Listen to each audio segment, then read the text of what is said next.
Et si la technologie que nous utilisons chaque jour n'est pas seulement le fruit du progrès humain, mais aussi d'une influence occulte et bien plus ancienne? Et si derrière ces avancées se cachaient justement des pratiques magiques, ésotériques, avec des entités qui viennent d'autres dimensions, d'autres planètes, mais également de lieux bien présents sur Terre, du fond des océans? La science et la magie, ça a tout le temps été considéré comme opposé, alors qu'avant, il y a fort longtemps, c'était corrélé. La science hermétique était vue comme la science des sciences. La majorité des découvertes scientifiques qui auraient été faites justement par la pratique de la magie. En invoquant des présences, en pactisant avec des entités, c'est dans ces périodes-là où justement l'évolution scientifique a été la plus grande et la plus puissante. Regardez les périodes d'obscurantisme, où l'occultisme était interdit et où plus personne ne pouvait pratiquer.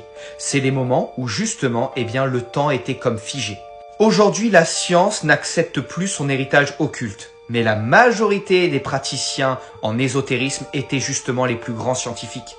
Regardez Paracels, regardez les plus grands alchimistes, regardez par exemple les armes à feu qui ont été créées justement par les alchimistes. Et le point commun entre toutes ces personnes, c'était tous des personnes attirées drastiquement par l'occultisme, par la magie et par les pratiques très anciennes de la tradition primordiale.